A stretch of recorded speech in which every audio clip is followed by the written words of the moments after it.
Benvenuti nella terza puntata dedicata alla storia dei 500 Club Fiat 500, il primo nato in Sardegna. Siamo arrivate al primo raduno, era il 8 ottobre 1995, appuntamento alle 8:30 presso la concessionaria Fiat, apertura iscrizione alle 9. Arrivammo alla concessionaria e trovammo già una 500 che aspettava fuori dal cancello.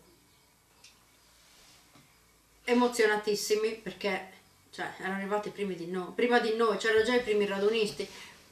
Vedevamo finalmente un radunista che era venuto al nostro raduno. Erano arrivate delle prenotazioni, molte. Sì, però vederlo in carne e ossa e metallo era un'altra cosa. Quindi il fatto che ci fosse già qualcuno ad aspettare ci mise un po' di premura, perché si sommava già all'ansia da prestazione che avevamo, figuriamoci, che avevamo già. Preparammo in fretta e furia i tavoli, le sedie, le scatole che erano lì pronti per essere piazzati e cominciamo a fare le iscrizioni.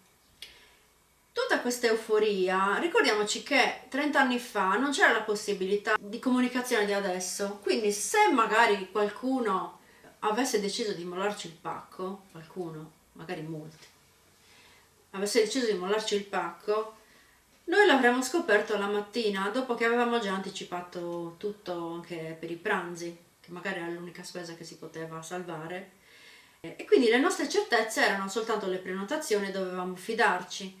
Adesso si può richiedere il bonifico online, per esempio, per confermare l'iscrizione, invece ai nostri tempi no. Si andava sulla fiducia.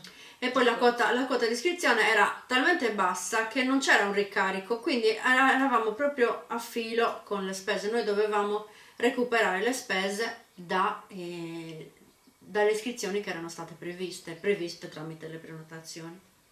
Appunto la quota di iscrizione era di 20.000 lire. Quanto una marca da bollo adesso che ci sto pensando. E praticamente era tutta spesa, quindi sì, ci serviva per rientrare nelle spese che non avevamo coperto con gli sponsor. Così arrivarono, alla spicciolata arrivarono tutti quanti e appunto a noi non sembrava vero. Il parcheggio, che era enorme, non bastò, nel senso che gli stalli già pronti a destra e a sinistra vennero riempiti e si dovette creare una doppia fila centrale per far stare tutti quanti. Alla fine le macchine erano 80 macchine venute da tutta la Sardegna, da Olbia a Villa Peruccia, cioè veramente avevamo coperto tutta la Sardegna. Nel piazzale ovviamente c'era anche una parte riservata l'ultima annata della Fiat, la prima appunto. Il concessionario approfittò dell'occasione appunto per lanciarla e addirittura questa auto aprì il nostro corteo, quindi fu proprio un lancio pubblicitario molto intelligente e interessante. Sì, come da programma. A un certo punto dopo, poi c'era mio padre che faceva le riprese e io mi improvvisai intervistatrice di quelli che erano i nostri primi radunisti. Fu molto divertente, poi a me è sempre piaciuto usare la telecamera, veramente ho sempre preferito stare dietro la telecamera, però in quell'occasione mi improvvisai intervistatrice. Comunque arrivò l'ora di partire. Il programma, ricordiamo il programma, Il programma diceva che dovevamo partire alle 11. Alle 11, quindi poco prima delle 11 avevamo iniziato, i nostri parcheggiatori e anche noi avevamo fatto tutto il giro con il nostro, ci eravamo comprati un megafono marchiato con i nostri adesivi dei 500 un piccolo megafono, era anche quello, sembrava a misura nostra alla fine, non era il classico megafono grande così, era un megafono piccolo così, mi sa che l'avevamo pagato 80.000 lire. E quindi con quel megafono andavamo in giro, tutti in auto, è ora di partire. E quindi le macchine avevano iniziato a mettersi in corteo e a suonare il clacson, e quindi lì iniziò a sentirsi ancora di più la festa, sembrava un matrimonio. E da lì piano piano, una a una, perché alla fine stavamo uscendo sulla strada sulla statale 126, quindi ne passavano macchine, quindi noi avevamo creato il corteo lentamente Beh, per andare verso aspetta Terralba. però. Avevamo chiesto aiuto a vigili, carabinieri, polizia. Certo. Ce l'avevamo bloccato il traffico per uscire, certo. giustamente. Prima tappa a Terralba. Sì, allora il corteo veniva aperto dal vigile urbano in motocicletta, la macchina dei carabinieri e la Fiat Punto nuova fiammante. E appresso, allora, Le la nostre prima prime. macchina ero io, la seconda macchina era Monica col suo ragazzo, anche lui cinquecentista, la terza era Claudia col suo ragazzo, anche lui cinquecentista. Insomma, avevamo aperto noi il corteo E poi i soci. e poi avevamo appunto attraversato questi 3 paesi. La cosa ancora più emozionante era stata che le macchine erano talmente tante che, per chi non conosce Terralba è un po' difficile da immaginare, però il corteo era arrivato in piazza e aveva fatto tutta la via Roma e poi era sceso in viale Sardegna per tornare verso la via Porcella, dove praticamente creò un anello con la prima macchina creò un anello con l'ultima del corteo, talmente erano tante, avevano coperto veramente un chilometraggio importante, quindi 80 macchine tutte così, e poi era molto bello vedere le facce delle persone che ci incontravano per strada.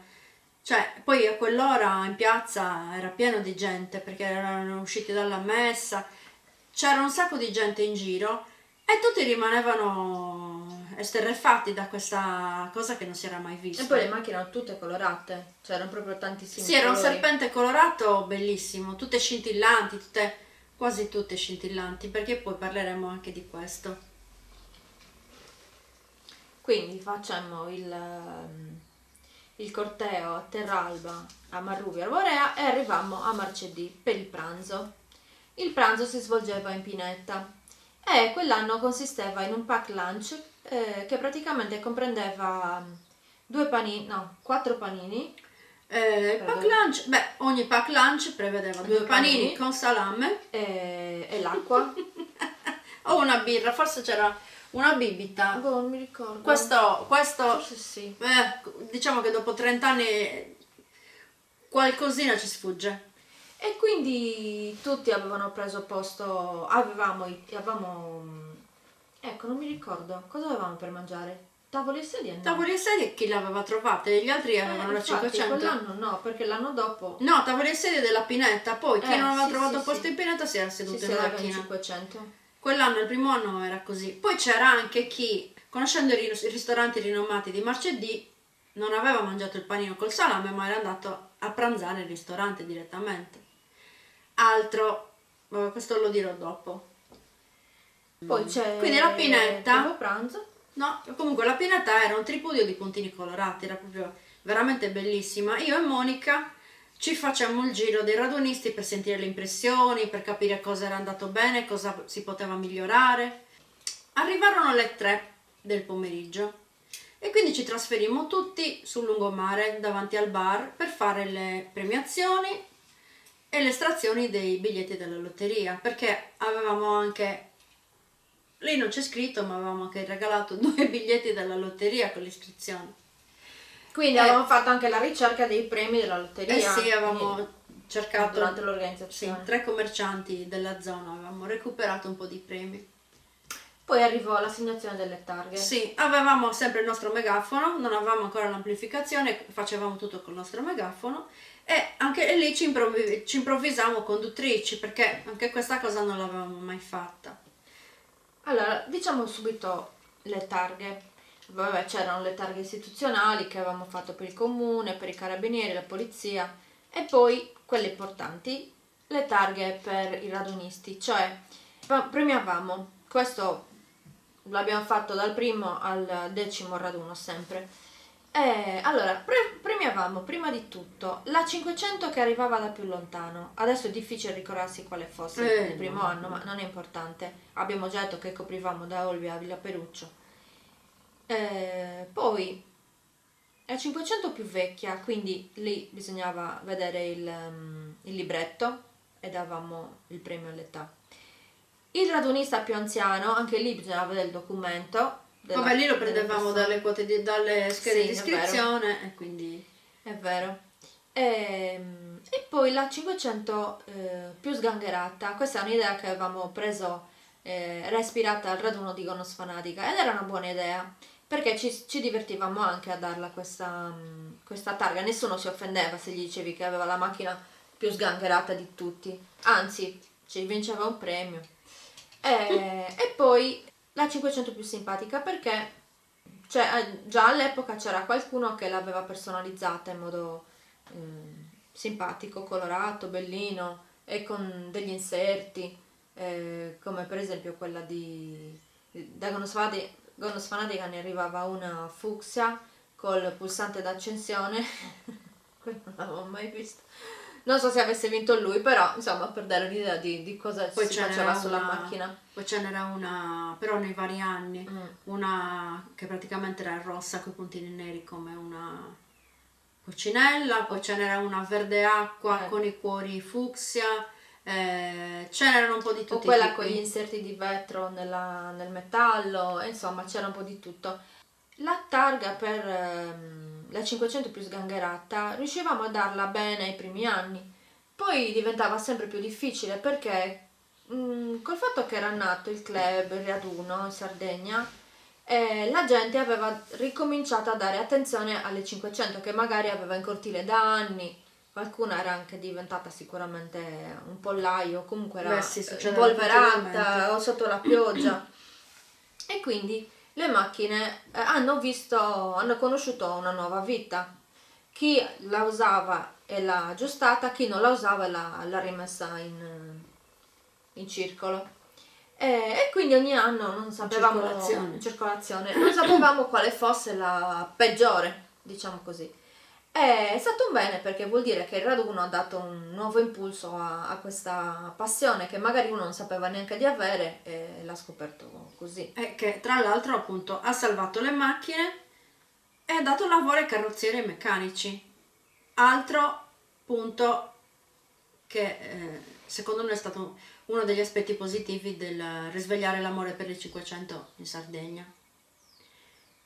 E anche, volevo dire prima, chi era andato a mangiare nei ristoranti di Marcedì, cioè noi non avevamo preso uno sponsor dai ristoranti di Marcedì, però questa manifestazione aveva iniziato a portare nuovo turismo anche a Marcedì.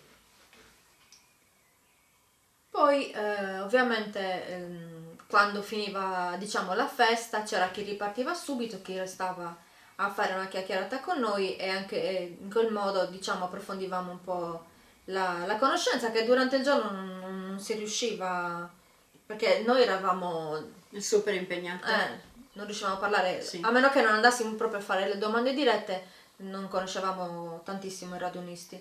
Poteva succedere che uno veniva, si iscriveva, se ne andava e noi non l'avevamo neanche quasi visto. Io sì, perché facevo le iscrizioni, quindi sapevo i nomi, le facce, che poi sono rimaste, tanti sono rimasti gli stessi negli anni. Tra l'altro noi il primo anno, facendo le schede di iscrizione, avevamo creato un database che poi avremmo usato gli anni successivi. Ma di questo ne parleremo nella prossima puntata. Nella prossima puntata parleremo del secondo raduno, che fu ancora più partecipato. E quindi vi diamo appuntamento alla prossima. Allora, il primo raduno andò così bene che noi già dal giorno dopo ci mettiamo a ragionare sull'organizzazione del secondo raduno. A mente fresca avevamo scritto subito quello che era andato bene e quello che si poteva migliorare. Così eravamo già pronte e lanciate per l'anno dopo.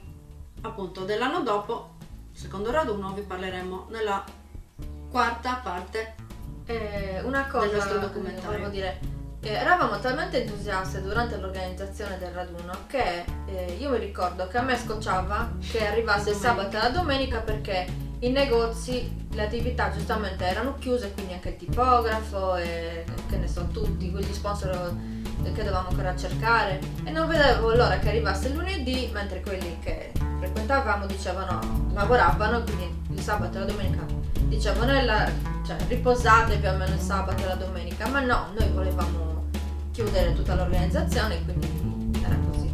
E l'entusiasmo, un ragazzino. Sì. Alla prossima. Ciao.